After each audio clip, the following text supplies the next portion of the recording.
Muy buenos días a todos, espero que se encuentren muy bien. Es muy grato darles la bienvenida a este espacio organizado por Brandit, Cavelier y la CCI. Hoy tenemos a dos expertos que nos van a aprender más sobre cómo el e-commerce en Colombia, de la parte de regulación y marketing. Entonces, hoy nos acompaña Lina Díaz, abogada especializada en propiedad intelectual y derecho de la competencia en la empresa Cavelier. Lina tiene experiencia en la dotación de mecanismos jurídicos para cumplir con la regulación de protección de datos personales y del consumo, del consumidor, perdón. Ella ha apoyado también en la elaboración y implementación de políticas de protección de datos personales a empresas del sector real y en la elaboración de sitios web para comercios electrónicos. Y también nos acompaña a Olivier Plotard, cofundador de Brandit, agencia boutique de marketing digital. Él es consultor y auditor de marketing digital, especializado en estrategias dirigidas al desarrollo comercial de las marcas. La empresa tiene 10 años ejecutando estrategias de e-commerce, entre las cuales el deployment del e-commerce de Decathlon en Colombia, por ejemplo. Y desde Brandit han desarrollado también y implementado proyectos en Estados Unidos, Francia, Colombia, Emiratos Árabes, España, México. Han colaborado con más de 150 marcas, entre cuales marcas francesas como Saint-Gobain, Michelin, Nissan, Royal Canin, Roche-Beaubois, etc. Entonces, en nuestro webinar les anunciaremos cómo estructurar en un mundo de ventas efectivo para su e-commerce y cómo la reputación de marca puede afectar positivamente sus ventas. Entonces, vamos a abordar de forma didáctica primero cómo construir un embudo de ventas que atraiga, convertía y fidelice a sus clientes, las estrategias claves para construir una reputación de marca sólida y confiable, y también las características esenciales de un portal de e-commerce que cumpla con la regulación colombiana de protección de datos y del consumidor. Entonces, muchas gracias por estar con nosotros. Entonces, vamos a empezar eh, con Lina. Ella va a empezar con su presentación. Si tienen preguntas, dudas, nos pueden escribir directamente al question y answer. Tenemos todo listo para ustedes. Bienvenidos y muchas gracias. Lina, por favor. Hola, buenos días. Muchas gracias, Elodie. Muchas gracias, Oliver. Muchas gracias a Brandit y a la CCI Trans por acompañarnos y ayudarnos a organizar este evento. Y a todas las personas que nos acompañan hoy, pues muy buenos días. Bueno, pues como lo comentaba Elodie, la idea de este webinar es contarles un poco cómo implementar un sitio de e-commerce que cumpla pues con la regulación colombiana. Y yo voy a empezar abordando un poco el tema de cómo es la regulación colombiana en este tipo de sitios web que pues creamos y que han surgido muchísimo gracias a la pandemia, que surgieron o tuvieron un gran desarrollo pues después de la pandemia, durante la pandemia. Y quisiera comenzar con algunas cifras, aunque pues obviamente ustedes pues conocen ya la importancia del e-commerce. No sobra decir que el e-commerce en Colombia es el cuarto más grande de América Latina, que en el 2022 generó ingresos cercanos a los 11.000 millones de dólares, que pues para el 2024 se espera que crezca, especialmente en el sector retail, con el 27%. Y pues que principalmente los consumidores en Colombia están buscando tecnología, moda y artículos de cuidado personal. Son como las principales demanda que tiene el comercio electrónico en Colombia. Y ahora sí, empezando un poco con cómo debería verse un sitio web. Vemos que lo primero que nos va a salir cuando entramos normalmente a un sitio web en Colombia es el tema de cookies, ¿sí? Entonces nos dice aquí, utilizamos cookies propias o de terceros para elaborar información estadística, mostrarte contenidos y servicios, ¿sí? Entonces lo primero que uno debería hacer es ir a más información y leer qué es lo que debería estar ahí. ¿Y qué es lo primero que debería estar ahí? Ahí debería estar, en primer lugar, la política de protección de datos personales. Y esa política va a tener varios elementos fundamentales o varios elementos mínimos, como son, por ejemplo, la identificación del responsable del tratamiento de datos personales, que es la persona que decide sobre cómo y con qué finalidades vamos a tratar los datos. Esa identificación no basta solo poner con el razón social de la empresa, sino que hay que poner el NID y el número de contacto. Va a tener la finalidad para la cual yo estoy recopilando los datos. Hay decir temas de marketing, decir para el objeto social de la empresa, identificar que necesito también hacer temas estadísticos, para todo el tema de publicidad, para también cumplir con normas legales, por ejemplo, de SAGRILAF y ese tipo de cosas. También va a tener que tener indicar, cuáles son el procedimiento para que las titulares de los datos personales puedan hacer reclamos, y también los derechos de los titulares de los datos, que son los derechos ARCO. Digamos que en temas generales se podrían resumir como el derecho a tener constancia de la autorización, a revocar esa autorización, a conocer cuál es el contenido de los datos que recopilaron sobre mí y a oponerme a esa recolección o suprimir la autorización, revocar la autorización que yo inicialmente otorgué para que trataran mis datos personales. Adicionalmente, además de que nosotros debamos tener una política pública, digamos, dentro de nuestro sitio web, tenemos que implementar un manual interno para el tratamiento de esos datos personales, que ya no va a estar, ese manual interno ya no va a estar público para que las personas lo conozcan, para que nuestros clientes del e-commerce lo conozcan, sino que es más, como su nombre lo indica, un manual que está dirigido a los trabajadores internos de la empresa, que les va a explicar cómo deben hacer ese tratamiento de los datos personales. Entonces ahí también hay unos requisitos mínimos que debe tener ese manual. También están otra vez las finalidades, pero lo más importante que debe tener ese manual es indicar cómo va a ser el tratamiento del dato personal a través de todo su ciclo de vida. ¿Sí? Desde que yo lo recolecto, lo uso, hago la circulación del dato al interior de la empresa, si voy a hacer transferencia o transmisión de datos personales, en qué casos y cuál va a ser la vigencia de ese dato personal y cómo va a ser la supresión o la eliminación de ese dato personal. Adicionalmente, es importante tener en cuenta que ese manual no debe quedarse simplemente en un manual, no debe quedarse simplemente en un documento que está, yo que sé, en la intranet de la empresa, sino que deben adoptarse unas políticas de implementación, ¿sí? Capacitar a los empleados, es importante explicarles cómo debe ser el procedimiento para responder una solicitud, los términos, en qué casos procede, por ejemplo, la eliminación de los datos de crédito cuando nosotros prestamos o damos alguna mecanismo de financiación y demás. Entonces, no solo basta con crear un documento o que ya sea la política, el aviso o el manual, sino que hay que implementar unos mecanismos internos y unos procedimientos internos para que ese tratamiento se vuelva una realidad dentro de la empresa. Y además en el e-commerce es muy importante adoptar medidas de seguridad, que ya seguramente Oliver les hablará más de eso, pero las medidas de seguridad digamos que una lista taxativa de cuáles son las medidas de seguridad que una empresa debería adoptar, sino que se aplica un criterio basándose en, primero, la estructura, el tamaño y la organización de la empresa, y segundo, en cuál es el objetivo o la finalidad de esas medidas de seguridad, que es garantizar los derechos de los titulares de los datos personales.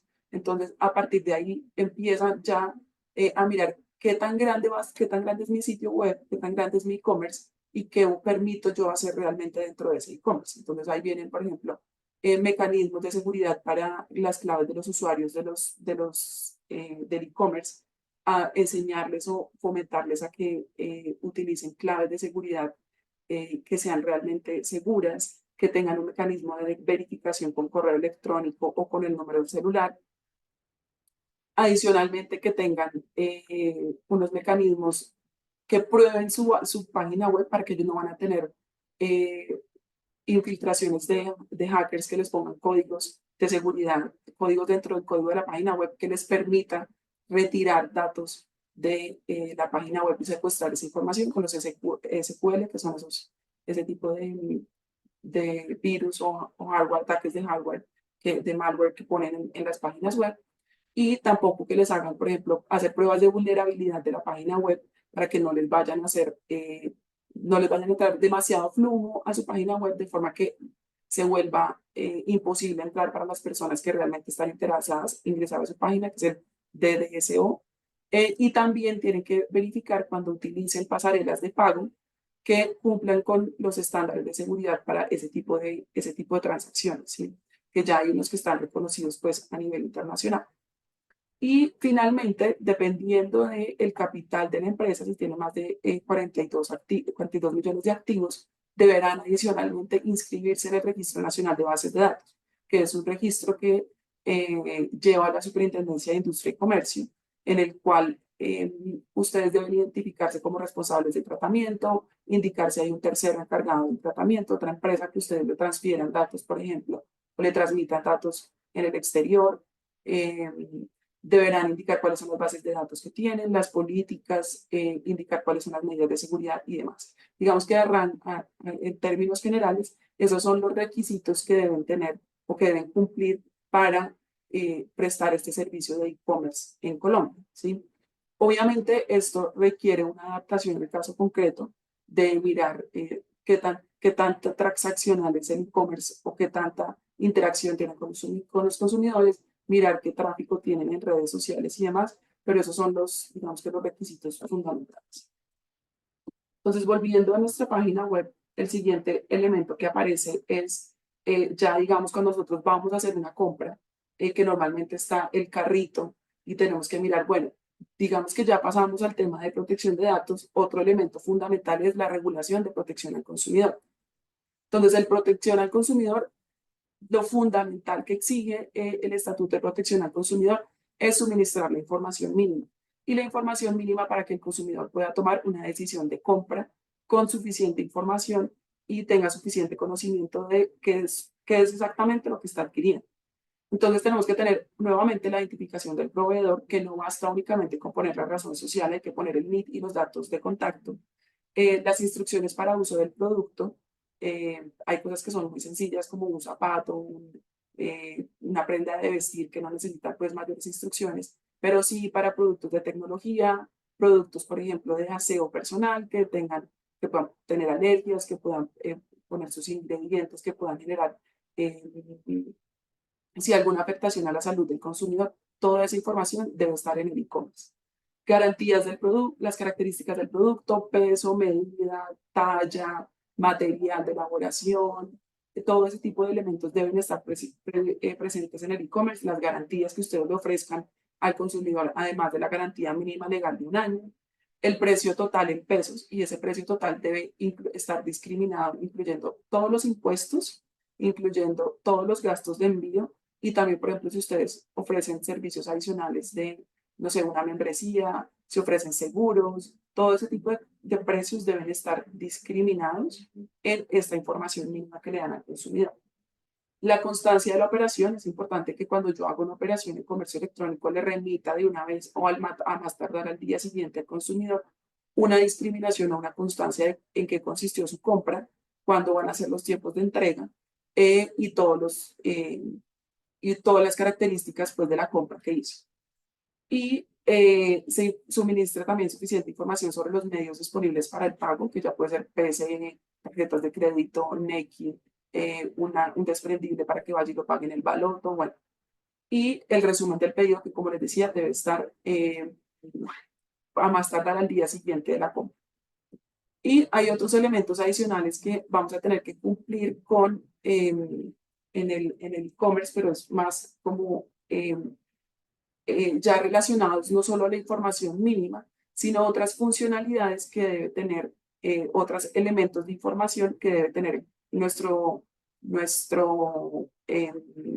página web para atender a los requerimientos de los consumidores, y es especialmente los mecanismos para hacer un instrumento de realizar quejas y reclamos, que es muy importante, una característica que normalmente se falla, y es que nosotros no les entregamos un número de seguimiento al consumidor.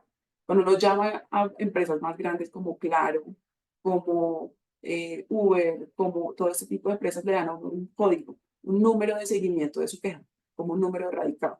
Eso también tenemos que ponerlo y dárselo al consumidor cuando utilice estos mecanismos de reclamaciones, porque es el mecanismo que ellos pueden emplear para hacerle seguimiento y para expresar exactamente qué fue la queja que presentaron. Adicionalmente, es importante tener normalmente estas condiciones generales del contrato que se celebra van en la parte final de la página web. Si uno va hasta hace scroll hasta la última parte de la página web y se encuentra con términos, aplican términos y condiciones, ¿no? ¿Qué deben incluir esos términos y condiciones? Es importante tener en cuenta que estos términos y condiciones se caracterizan por ser contratos de adhesión. ¿Eso qué quiere decir? Son contratos que redacta el vendedor o proveedor del bien o servicio en el e-commerce y el consumidor solo puede aceptarlos o rechazarlos. ¿Sí? Normalmente uno no se sienta con el consumidor a negociar las características o el servicio de lo que está vendiendo, sino que el consumidor no pone sus términos y condiciones y el consumidor cuando hace la compra se está adhiriendo a ese contrato. Por ser contratos de adhesión, el consumidor tiene una protección especial. Y esa protección especial tiene varios elementos. Lo primero es que esos contratos siempre se van a interpretar en favor del consumidor. Y lo segundo es que están prohibidas las cláusulas abusivas. Las cláusulas abusivas son aquellas que generan un desequilibrio en contra del consumidor y hay algunas que están expresamente prohibidas y que por sí mismas ya se consideran ineficaces y es, por ejemplo, aquellas que le permitan al consumidor, al proveedor, perdón, modificar el contrato unilateralmente, los que le hagan una renuncia a sus derechos, por ejemplo, renuncia al derecho a la garantía, renuncia a poner quejas y reclamos, eh, renuncia a la devolución del dinero, bueno, ese tipo de cosas. Es importante señalar que porque pueden haber casos en los que yo negocie una cláusula o alguna parte del contrato con el consumidor, eso no hace que el resto del contrato deje de ser un contrato de adhesión y se prohíban las cláusulas abusivas. Entonces, por el hecho que yo haya algún elemento de mi relación con el consumidor que permita negociación, no quiere decir que deje de ser un contrato de adhesión. Entonces, es importante que se revisen muy bien los términos y condiciones que se publican en las páginas web para evitar sanciones y para evitar que esas cláusulas se vuelvan pues ineficaces. Y como elemento adicional, la superintendencia solicita o exige más bien porque está en el Estatuto del Consumidor que al final en las páginas web se incluya un link visible que remita al consumidor a la página de la Superintendencia de Industria y Comercio. Y pues ahí es para que el consumidor tenga acceso de forma más rápida y fácil a la autoridad que esté encargada de vigilar, controlar y supervisar todo este tipo, que se cumplan todo este tipo de normas, tanto de protección de datos personales como de protección al consumidor. Y ya para ir terminando, otro tema que es importante tener en cuenta son las promociones, porque ahorita como estamos en temas de protección del Día de la Madre y estamos, pues normalmente en el e-commerce es muy normal que estemos haciendo promociones de 2x1, por ejemplo, acá el combo de orquídeas mini en materia de cultivo, antes 111.000 pesos, ahora 89.000 pesos. Aquí es importante tener varias cosas en cuenta con las promociones, ¿sí? Porque primero, que es un requisito general de toda la publicidad que nosotros encontramos en Internet, es que la publicidad sea clara, completa, veraz y suficiente. Nuevamente, esto es fundamental para que el consumidor tenga un conocimiento claro y completo de qué es lo que está adquiriendo y pueda tomar una decisión de compra informada. Además, es muy importante identificar los productos en promoción. Ustedes ven esos letreros cuando uno va a algunas tiendas que dicen todo con el 50% y uno lee abajo solo productos seleccionados, ¿no? Entonces, van solo los que tengan la etiqueta roja. Pues es importante que eso también se haga en el comercio electrónico. También si nosotros tenemos solo unas prendas en sale o solo no sé, lo que estén vendiendo, computadores, mouse o alguna cosa así en su sitio web de e-commerce, tienen que seleccionar específicamente o expresamente cuáles son los que están en promoción y cuáles no están cubiertos por la promoción. También deben evitar afirmaciones que puedan confundir al consumidor, como esa que les decía de todo con el 50% de descuento, pero después entras y miras que realmente no es todo con el 50% de descuento, sino solo algunos productos seleccionados, sino toda la tienda o no todo el e-commerce. Informar también sobre los cambios y evoluciones de los productos en promoción, que eh, eso es importante que tener en cuenta que los productos en promoción también tienen garantías. El hecho de que uno haya comprado un producto con el 50% de descuento no quiere decir que pueda ser un producto de mala calidad. El hecho del descuento no lo exime a uno de hacer la devolución o cumplir con las garantías y cumplir con la calidad de idoneidad del producto. Y importantísimo hacer la información sobre el derecho de retracto y el derecho de la reversión del pago, que son dos figuras diferentes y que abordan, digamos que finalidades diferentes. La reversión del pago corresponde o se puede dar cuando uno fue objeto de fraude, fue objeto de una operación no solicitada o cuando el producto que yo compré no corresponde con lo que yo había comprado, ¿sí? A los 5 días, a los 5 días de que yo recibí el producto, por ejemplo, cuando es una operación no solicitada, cuando yo recibo el extracto de mi tarjeta de crédito o mi tarjeta de débito, lo que sea que yo haya utilizado para pagar, y me di cuenta que alguien usó mi tarjeta de crédito y empezó a comprar una cantidad de cosas que yo no quería, yo puedo solicitar la reversión del pago ante el instrumento, ante el proveedor del instrumento de pago de Internet, el comercio electrónico, ante el banco que es proveedor de la tarjeta de crédito o de la tarjeta de débito.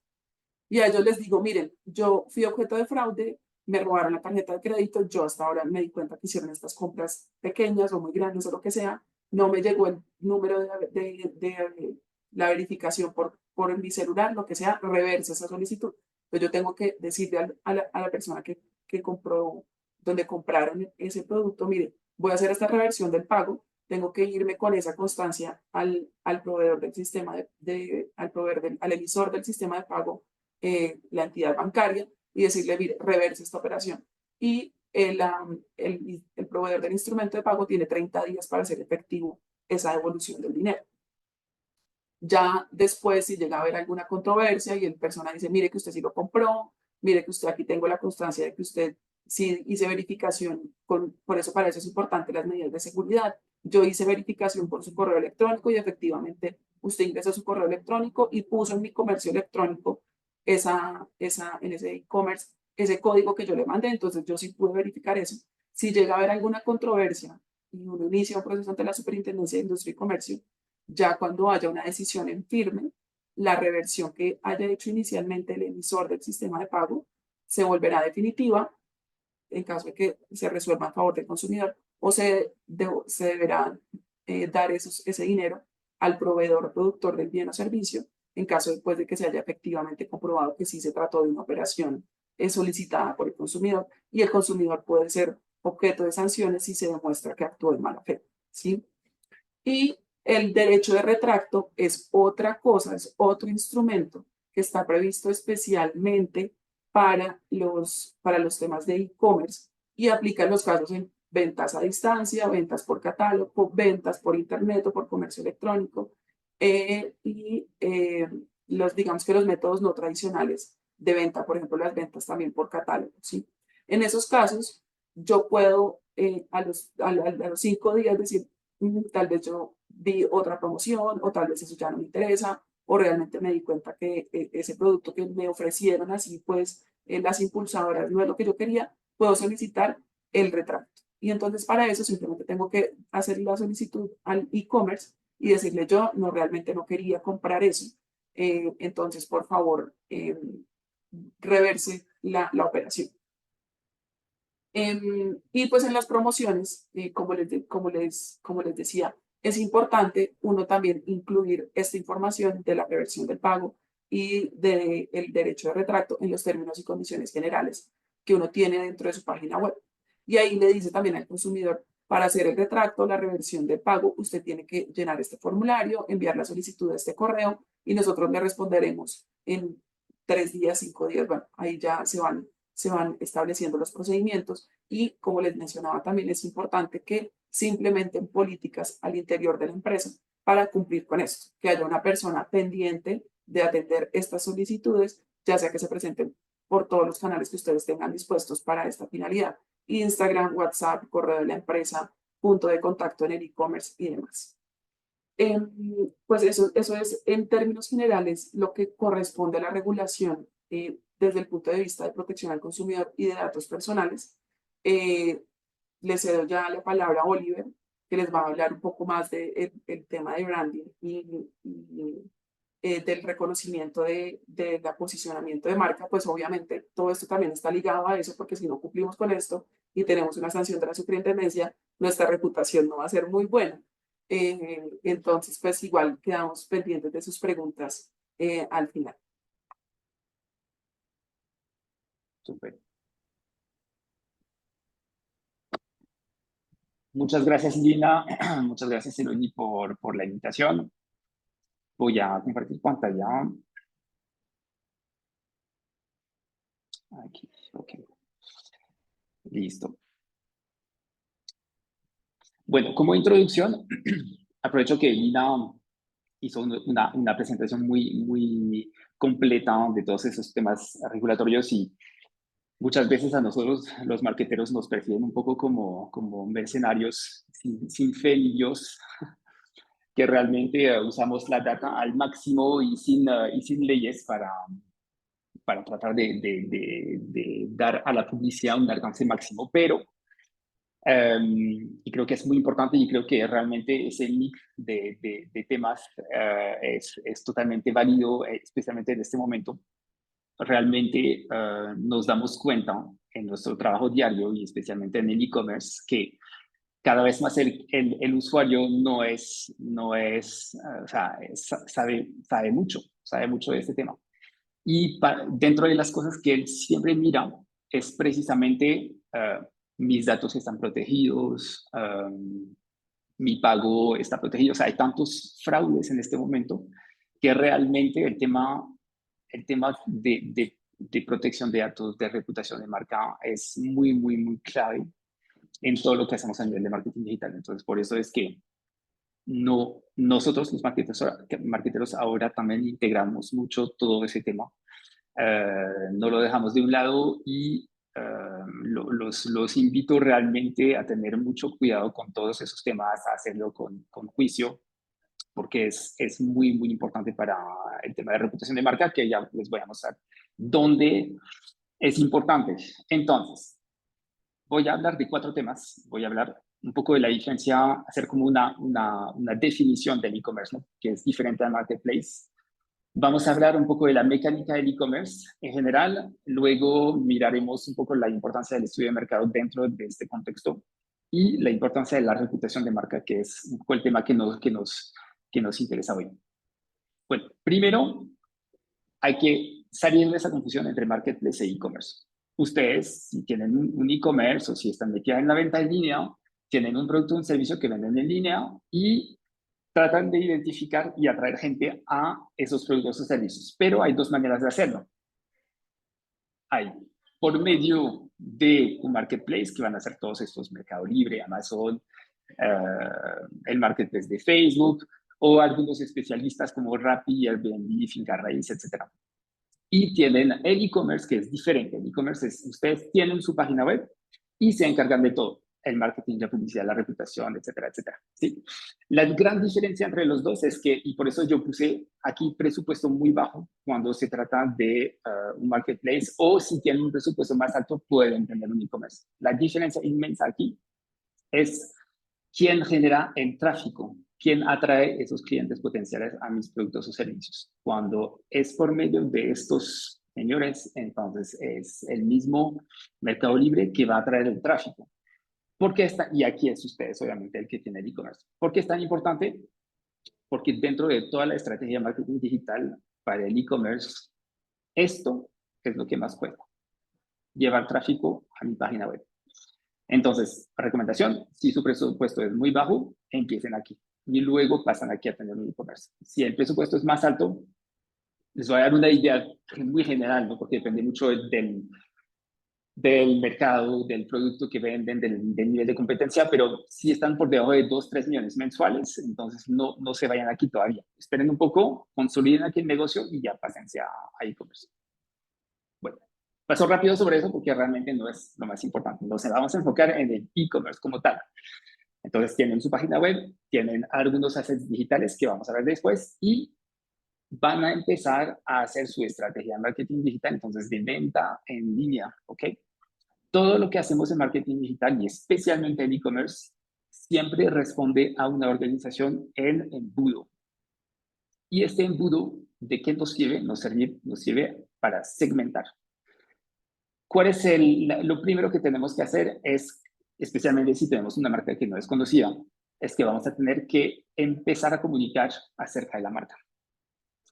No es lo mismo, nosotros hicimos, por ejemplo, lo que decía Elodie al inicio, todo el deployment de la estrategia digital de Decathlon cuando llegaron a Colombia, pero Decathlon llega a Colombia a competir con Amazon, con Mercado Libre, con todos estos grandes, ¿no? Con Home Center, etc. Entonces llegan con un presupuesto muy, muy, muy grande. Y sin embargo, ellos, incluso en su estrategia de e-commerce, no le metieron tanto dinero aquí, le metieron mucho dinero acá, en el branding, porque lo que necesitaban, así fuera una marca como Decathlon, es que la gente los conociera. Porque realmente, Decathlon cuando llegó a Colombia en el 2017, creo que fue, pues realmente los que habían viajado por fuera conocían Decathlon, pero nadie más, ¿sí? Entonces, aquí es lo más importante.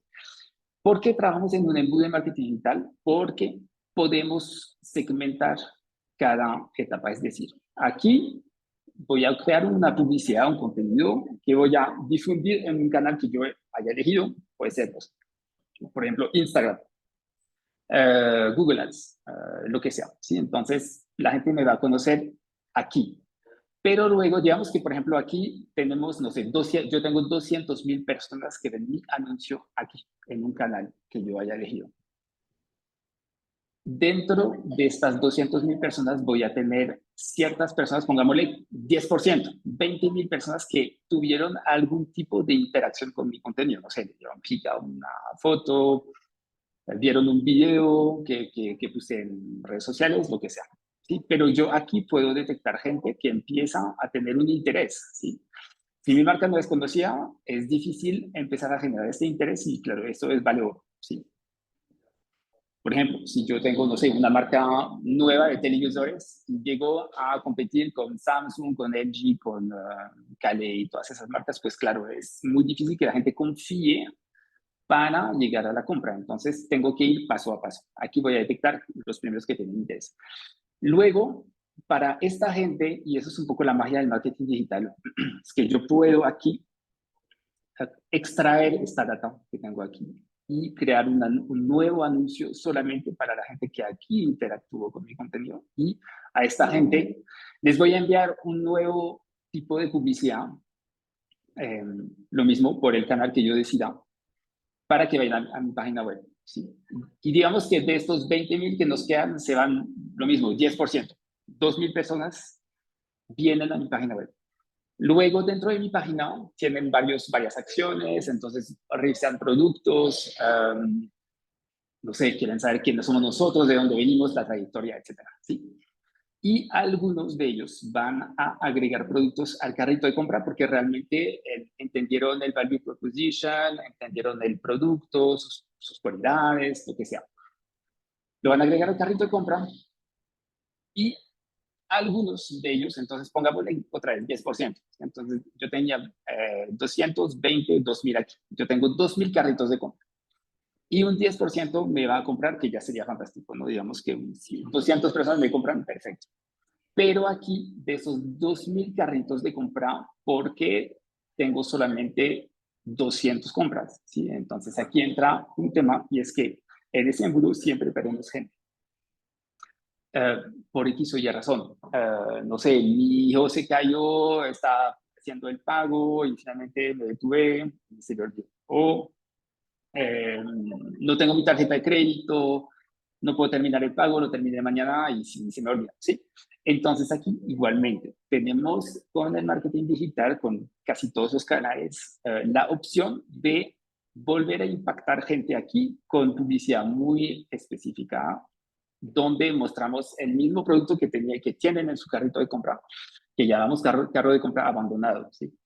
Es un poco lo que ustedes ven, por ejemplo, si han hecho alguna reserva en Booking, o si han buscado unos tiquetes aéreos y que después este mismo hotel que han visto, este mismo vuelo que han visto, les sigue apareciendo en varios lugares de su navegación en Internet. Entonces, esto es retargeting, los volvemos a impactar con ese mismo producto.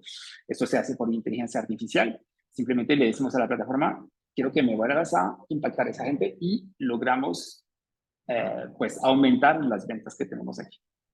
Eso es un poco el mecanismo del embudo, el mecanismo general que siempre tenemos que construir, pero teniendo en cuenta algo muy importante. Aquí es donde tenemos que poner más esfuerzo, especialmente cuando la marca no es tan conocida. Y por eso ese tema es tan importante, porque aquí está la reputación de marca. ¿Sí? Algunos elementos claves para toda esta estrategia. El contenido, entonces cada una de estas fases debe tener un contenido específico. El tema de segmentación, que es lo que les expliqué, lo tiene que segmentar muy bien y aquí entra todo el tema de la data, de la información disponible por medio de estas plataformas. La experiencia del usuario, una página web, una tienda en línea que no tenga como claridad, que no tenga estos mismos como parámetros que tienen todos los e-commerce.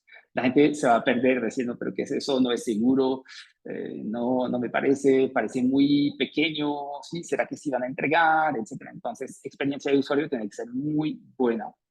Y pues todo el tema de medición lo vamos a ver un poco más adelante, que si no medimos, vamos a perder muchas oportunidades. Y todo esto nos permite medir mucho. Bueno,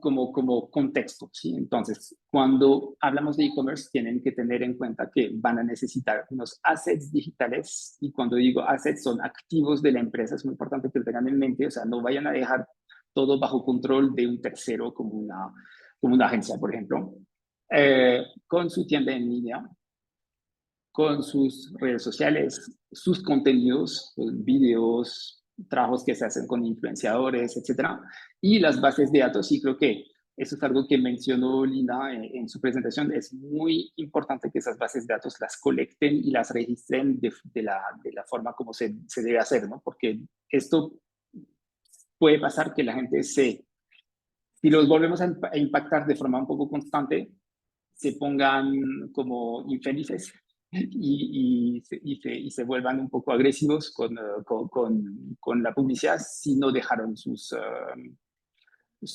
datos, o sea, si no dejaron como la autorización para usar estas bases de datos. ¿Por qué bases de datos? La base de datos es una mina de oro, entonces hay que colectarla de la buena forma y hay que usarla de la forma adecuada. Por ejemplo, si yo tengo 1000 clientes que me han comprado en mi e-commerce, yo puedo utilizar esta base de datos para subirla a la plataforma, y con base a esto y con pura inteligencia artificial, la plataforma me va a detectar perfiles que llamamos similares, es decir, personas que se parecen mucho a los mismos usuarios que son mis clientes. Entonces es como una forma de extender un poco el público objetivo para conseguir más clientes que tengan exactamente ese perfil que la plataforma es capaz de analizar a través de esa data. ¿Por qué? Porque cuando yo me registro a Facebook, cuando yo me registro a Instagram, a TikTok, o cuando yo tengo mi navegación en Internet, eh, se colectan información acerca de mí, se colectan, por ejemplo, mis horarios de conexión, se colecta si yo soy alguien que ve un video completo en YouTube o no, etcétera, etcétera. Entonces, después las plataformas son capaces de decir, ok, si esos son los clientes de ellos, entonces les vamos a enviar también tráfico a ellos, que son otro pool de gente que podrían ser compradores. Amplificación, muy importante, muy importante. No vayan a pensar que un e-commerce funciona solo, ¿sí? Yo siempre doy esta analogía. Si ustedes si compran un vehículo, pero que no le ponen gasolina, entonces se va a quedar en un parqueadero y se va a empolvar, pero nunca lo van a poder usar, ¿sí?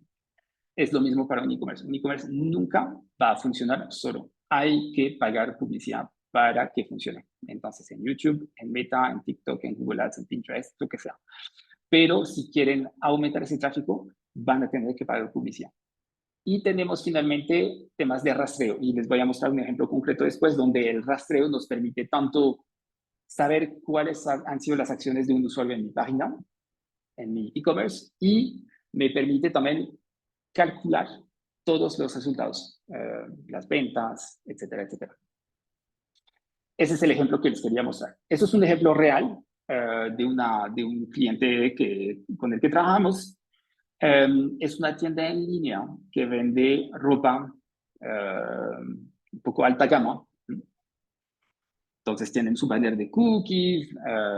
Lina, de pronto después me ayudas a echarle una revisadita para ver si están cumpliendo con todo. Y con ellos hacemos unas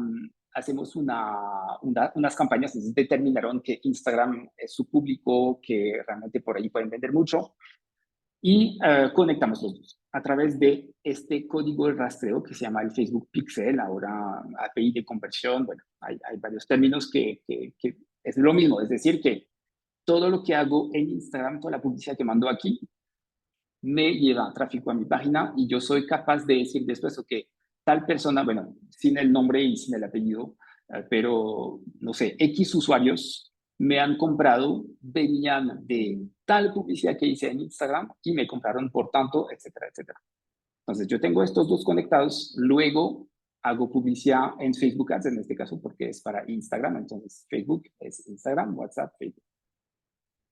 En el caso de ellos, tienen una ventaja y es que tienen una influenciadora como dueña de la empresa. Entonces, todo el tema de reputación de marca lo pueden manejar mucho más fácil desde ese punto de vista. Ella aparece en muchas fotos, entonces ya le crea esta confianza que el usuario necesita, o parte de esa confianza, porque no es lo único. Entonces, con esto generamos campañas de tráfico a la página web. Entonces, por ejemplo, por medio de este visual, de este video. Y aquí hay un botón, lo voy a acercar, no sé si se va a ver, un botón de comprar ahora, ¿sí? Entonces le dan clic a comprar ahora, esto los manda a una página, a mi página web, donde se ve el producto, y pues obviamente es muy fácil la compra, es muy fácil el proceso, es súper rápido, pero de todas formas, aquí tengo ventas, gente me va a comprar y otros van a de pronto agregar al carrito, otros van a salir, claramente. Pero para estos, lo que les decía, los que tienen un carrito abandonado aquí, yo los voy a volver a impactar con una publicidad mucho más personalizada, donde van a ver este mismo producto e incluso, por ejemplo, aquí pusimos un mensaje personalizado que dice, necesitas ayuda para finalizar tu compra, ¿sí? Entonces, es una forma de decir, sabemos que te interesa, te queremos ayudar, ¿cómo te podemos ayudar para que termines tu compra? ¿Sí? Y finalmente, esto nos genera dos cosas, nos genera ventas y nos genera una métrica que es la más importante en e-commerce, que se llama ROAS, que es Return on Ad Spend, que quiere decir el retorno sobre el presupuesto publicitario, y ya les voy a explicar más en detalle. Eso es el embudo de ventas como lo tienen ellos, ¿sí? Entonces, esas son cifras que tuve que cambiar por temas de confidencialidad, pero es un embudo realista, ¿sí? Bueno, por ejemplo, aquí sabemos que tenemos cada mes, bueno, eso fue el mes pasado, por ejemplo, 260 personas que pusieron un artículo en el carrito de compra. Esta información me la da Instagram directamente porque tengo este pixel que me conecta con la página web. Y yo sé que estos 260 productos me representan un valor de 50 millones de pesos, ¿sí? Yo sé cuánto me cuesta cada vez que alguien me pone un artículo en el carrito de compra.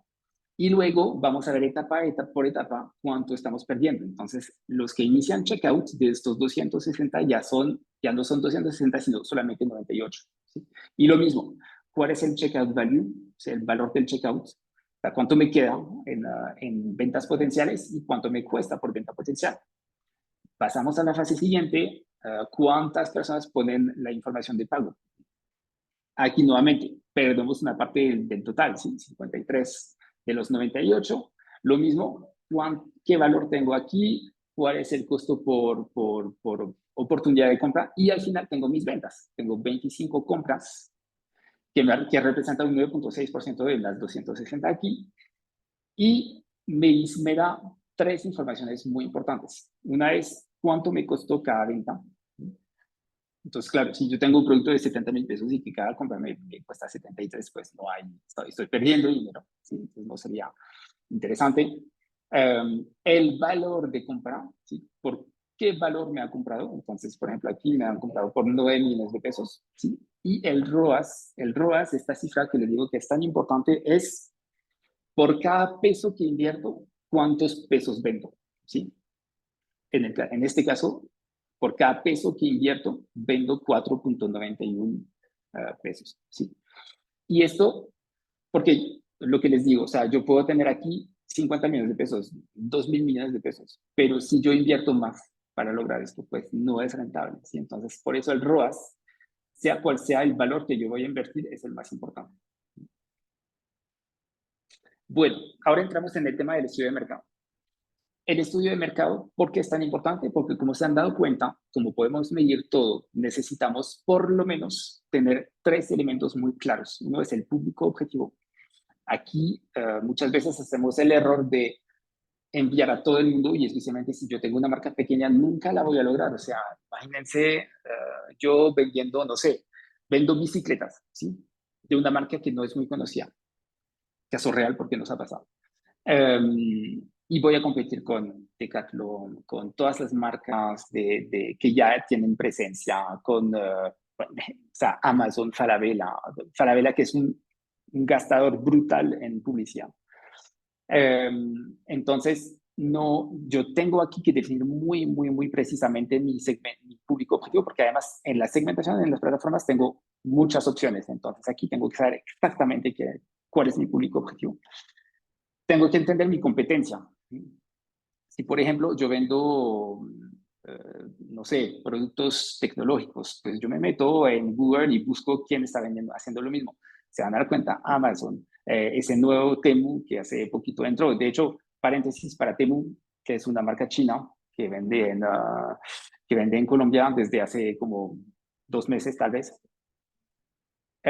Las primeras semanas que llegó Temu, que yo empecé a ver mucha publicidad de ellos, también empecé a ver muchas preguntas de usuarios en redes sociales, ¿sí? que decían, ustedes conocen Temu, saben de qué se trata, es seguro, etc. Entonces, por eso, el tema de marca, de branding, que tiene que ser muy claro y que no haya como dudas o problemas de reputación de marca. Y entonces competencia, tengo que saber con quién voy a competir porque muy rápidamente esto puede ser un hueco tenaz en inversión. Y finalmente la inversión, entonces esos 3 se van a completar, ¿no? Yo también con mi inversión voy a poder decir, ok, ¿por dónde voy a tener menos competencia? ¿Cómo puedo segmentar al máximo mi público objetivo si mi inversión es pequeña? Y al revés, si llego con una inversión masiva, entonces voy a atacar a estos competidores directamente y puedo alcanzar un público más amplio. Y todo esto va a ayudarme a crear el value proposition y el value proposition es la base para el branding. Algunos datos importantes, voy a tratar de no extenderme mucho, algunos datos importantes. Eso es un estudio, les puse el link para que lo puedan revisar, es muy interesante, es un estudio que sale todos los años. Por ejemplo, aquí es cuáles son los principales como factores que deciden un usuario a hacer una compra en línea. Envío gratis, ¿sí? Eso es el primero. Que el proceso de pago sea muy sencillo y esto es algo que ustedes pueden crear en el e-commerce donde tienen control y es algo muy importante. Por ejemplo, si un usuario tiene que crear una cuenta y no puede hacer el pago directamente sin crear una cuenta, eso es un bloqueo, o sea, es algo que puede bajar mucho las ventas. Bueno, descuentos, sabemos, algo muy importante también, el día entregado, el mismo día o el día siguiente. Eso es un plus, entonces lo mismo en el value proposition. Aquí hay factores que netamente pueden ser una diferencia entre el éxito y el fracaso. Y aquí tenemos un poco más de información y no voy a entrar en detalle, les voy a dejar para que lo puedan estudiar, que es cuánto son las ventas o las compras de cada sector en Colombia, ¿no? Entonces, electrónico, moda, etcétera. ¿Sí? Entonces, para que puedan situarse o ubicarse dentro de uno de esos mercados. Ok, dentro de este mismo estudio se van a dar cuenta que hay una parte sobre la privacidad y la seguridad. Es algo que realmente, y les voy a mostrar después otro slide donde que es bien interesante. El tema de privacidad y de seguridad se ha vuelto uno de los más importantes en el e-commerce. ¿Por qué? Por lo que les decía al inicio.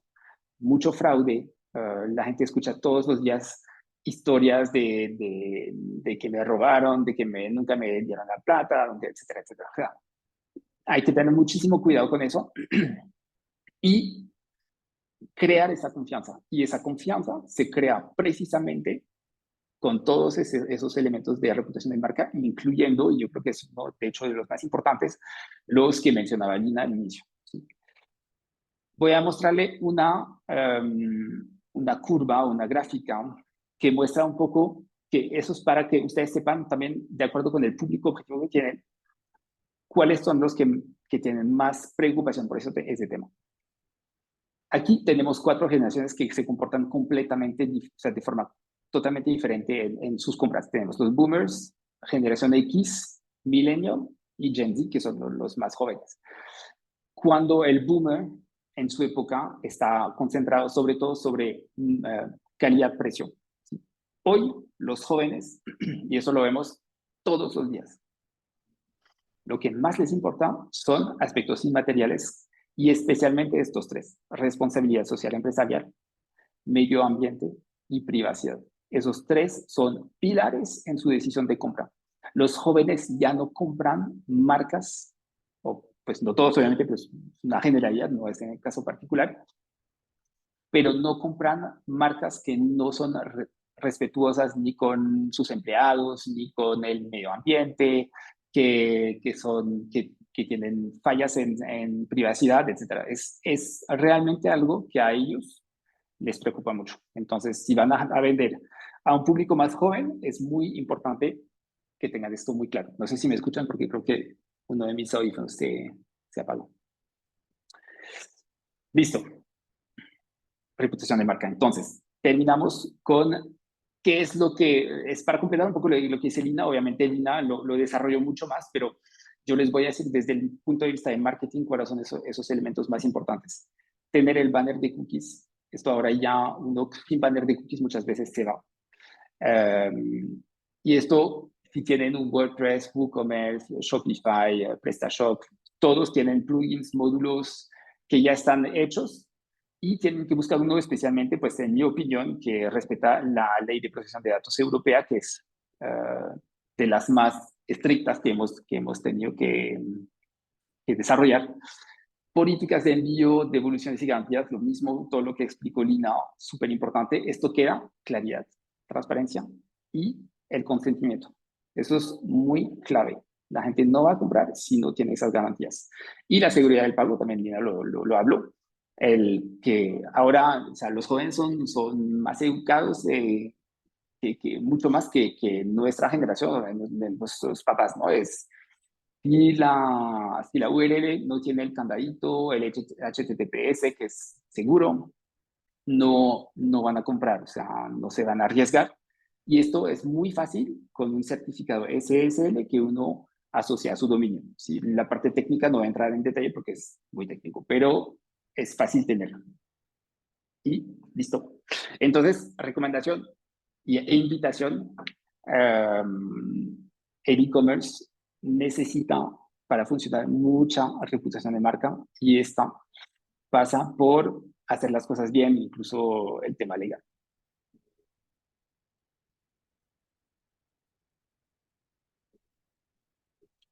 Listo, Elodie, te dejo la palabra.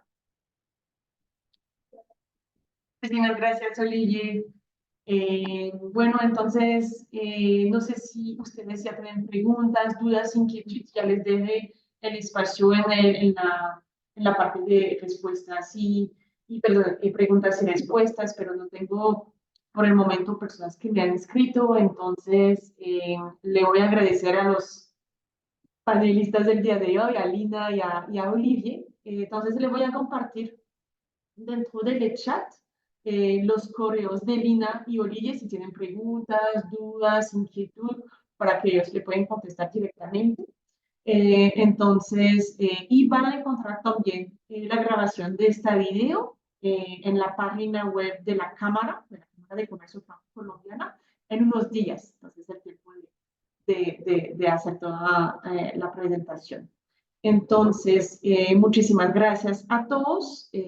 Espero que han aprendido muchas cosas y que de pronto, si un día quieren trabajar con Olivia y con Lina, ellos son expertos, entonces pueden preguntar a sus inquietudes y cualquier cosa que necesiten. Muchísimas gracias a todos. Les comparto de una vez los correos de cada uno.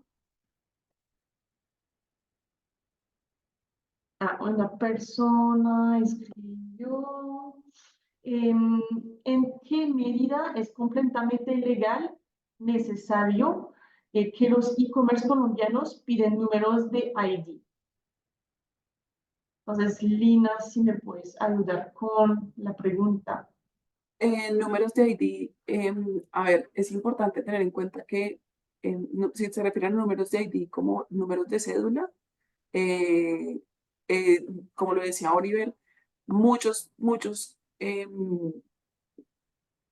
marketplaces le solicitan a uno que se registre para hacer una compra. Eso no debería ser obligatorio, ¿sí? Porque cuando tú haces digamos que una compra en un local, en cualquier otro lugar, no necesitas dar todos tus datos para que te hagan la compra o para que te vendan el producto. Entonces, incluso en la Unión Europea, como decía Oliver, es digamos que la reglamentación de tratamiento de protección de datos personales más exigente que existe. Uno entra a sitios web europeos y le dan a uno la opción de quiere registrarse o no quiere registrarse, ¿sí? Y como decía Oliver, eso puede ser un detonante o una característica muy determinante al momento de decidir si realizan la compra o no. Eso no debería ser obligatorio, ¿sí? Lo que pasa es que para algunos términos de logística sí es necesario. Por ejemplo, para los temas de envío de paquetes, las empresas de envío de paquetes piden esos números a veces y no les reciben, no les dejan hacer el envío si no tienen ese número. Entonces, normalmente por términos prácticos, el e-commerce se ve obligado a pedir esos datos, pero no necesariamente hacer el registro. O sea, no deberías exigirle a la persona que se registre con número de cédula, nombre completo, que te dé la información pues de correo electrónico y demás para hacer la compra. ¿Sí? Lo que pasa es que puedes necesitarla más adelante para hacer, digamos que el envío y para otros temas prácticos, por ejemplo, de tener las constancias de consentimiento y demás. Sí, pero eso hay que mirarlo en cada caso concreto. Acabo de contestar Andrea, que era la persona que nos preguntó, nos dice, precisamente mi pregunta es pensando en la RGPD, no es cuestión de registrarse en Colombia, muchos e-commerce obligan de poner el ID para poder hacer la compra.